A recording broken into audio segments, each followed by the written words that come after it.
In Minnesota, a welfare system designed to uplift the most vulnerable children was treated like an open ATM. Over the last decade, Minnesota Democrats didn't just fail to stop the fraud. They made it easy and profitable.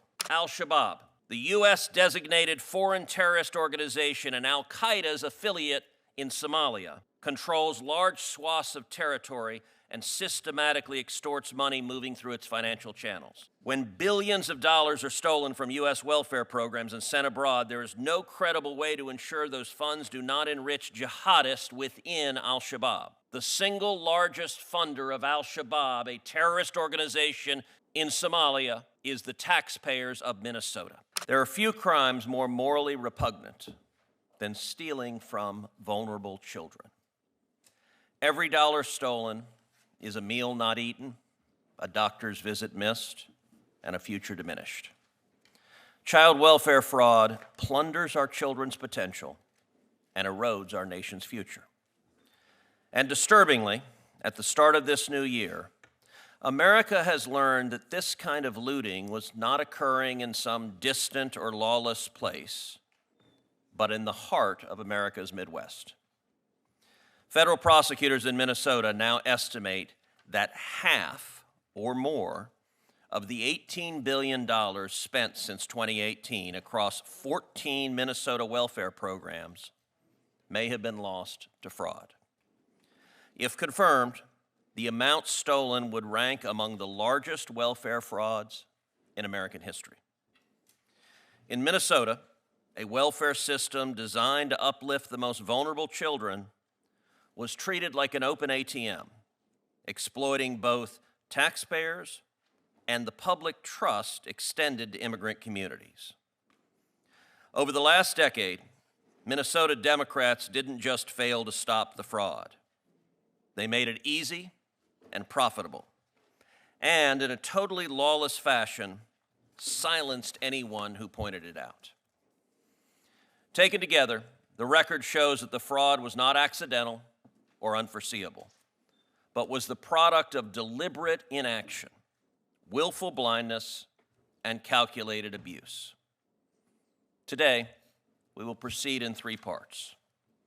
First, we will show that Minnesota was clearly warned by journalists, by auditors, and by its own independent oversight bodies, and that the state responded by passing laws and promulgating safeguards intending to stop this abuse.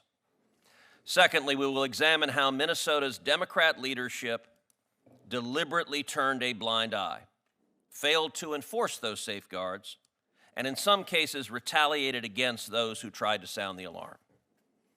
And third, we will explain how the fraud actually took place, the mechanics by which these schemes operated, and the very real harms they inflicted, not only on taxpayers, but on vulnerable children and on law-abiding Somali families whose trusts and identities were exploited.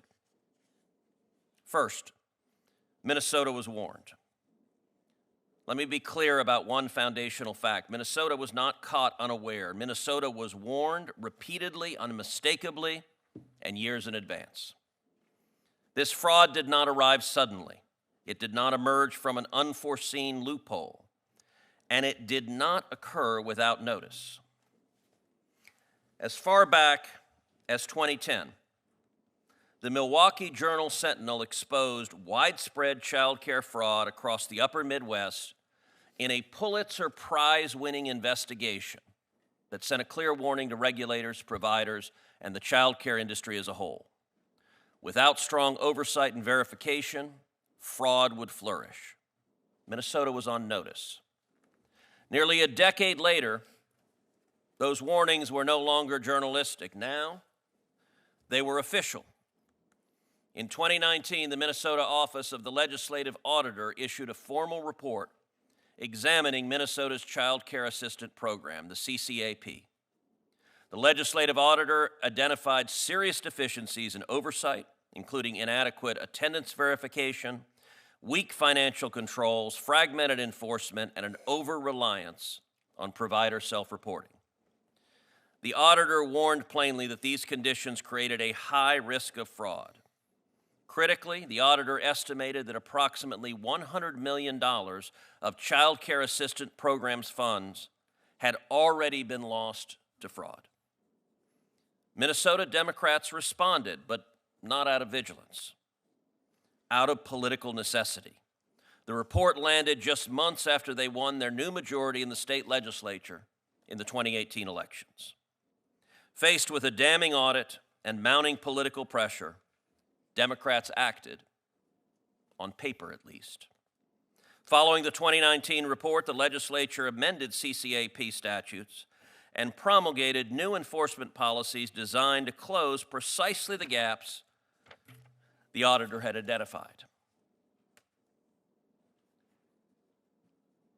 By 2019, Minnesota had the warnings, the audit findings, and a panoply of legal authorities to detect, stop, suspend, and prosecute fraud. But that brings us to the second part of the story. Democrat leadership ignored the law they had just passed, attacked whistleblowers, and failed to enforce it. Once Minnesota had been warned, and once Minnesota Democrats wrote the solution into law, the duty was clear: enforce the law.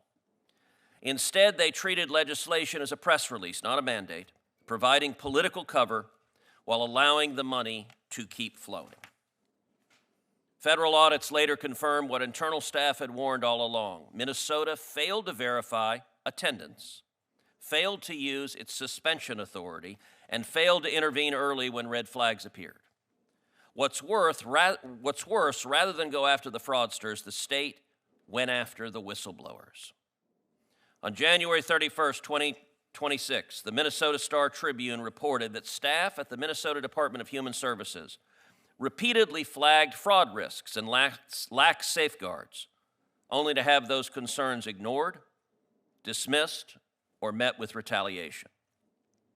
According to that reporting, current and former DHS employees sent an anonymous letter to the U.S. House Committee on Oversight and Accountability describing serious and systemic failures dating back to at least 2019.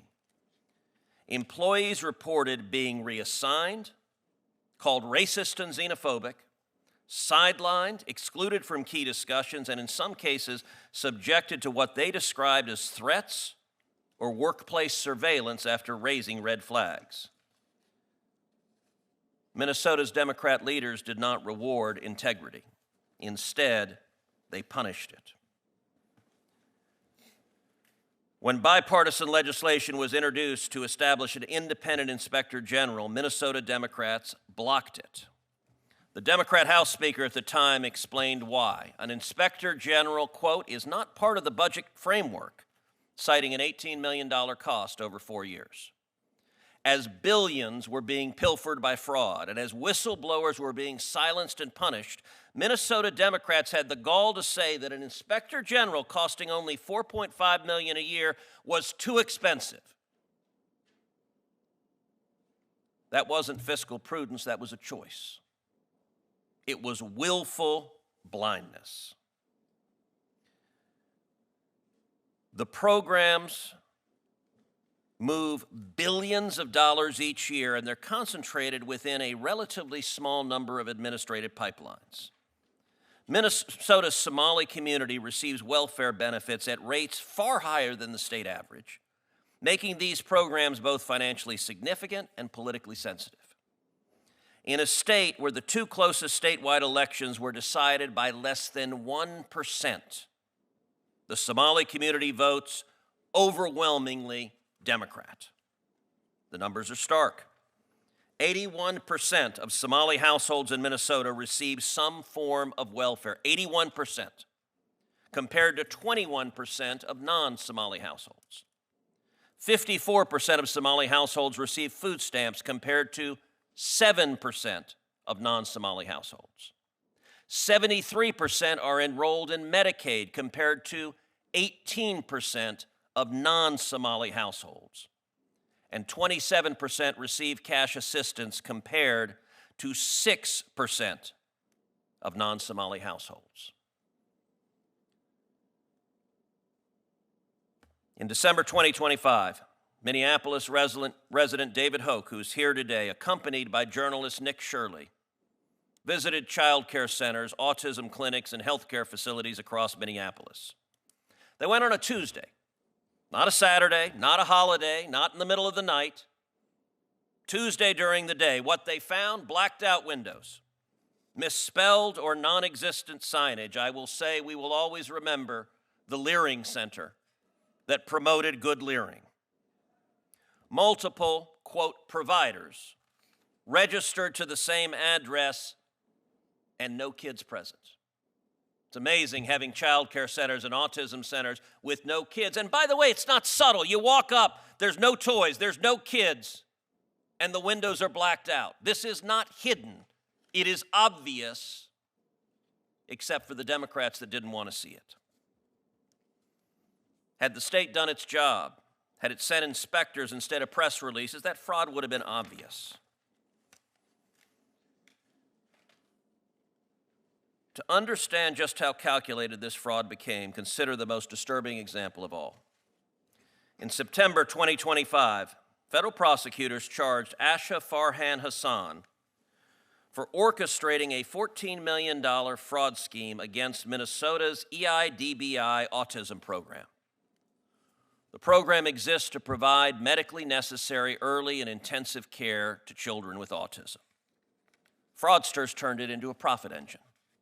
According to the charges, Hassan and her partners recruited children from the Somali community, paid parents cash kickbacks, used unqualified individuals as quote-unquote therapists, and billed Medicaid for services never provided or grossly inflated.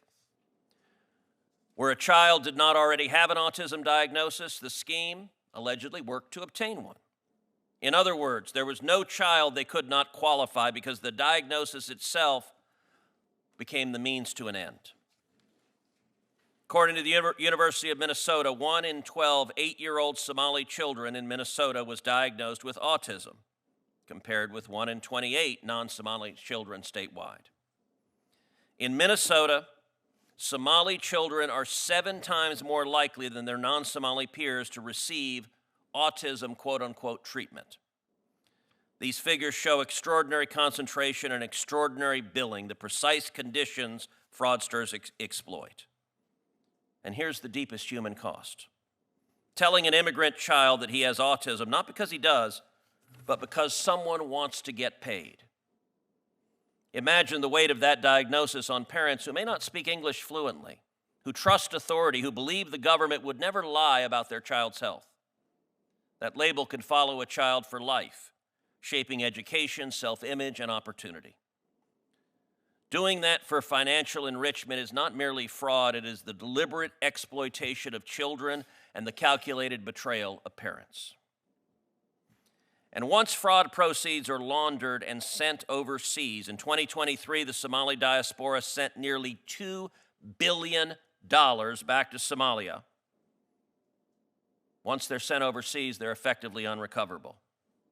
Meanwhile, Al-Shabaab, the U.S.-designated foreign terrorist organization and Al-Qaeda's affiliate in Somalia, controls large swaths of territory and systematically extorts money moving through its financial channels.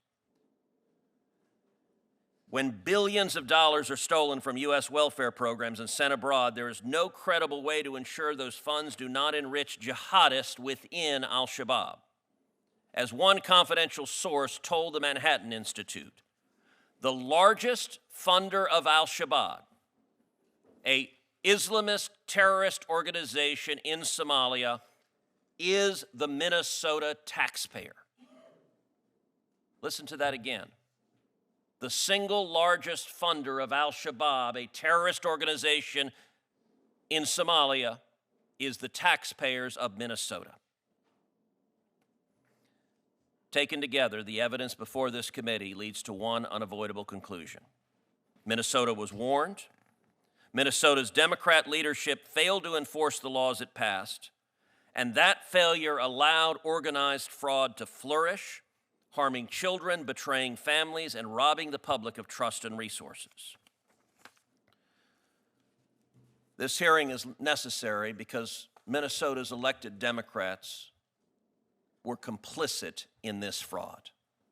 They stood to benefit politically from looking the other way as fraudsters robbed the taxpayers of Minnesota. Look at the bench of witnesses. To this hearing, I invited Governor Tim Walz. He's not here. I invited Attorney General Ellison. He's not here.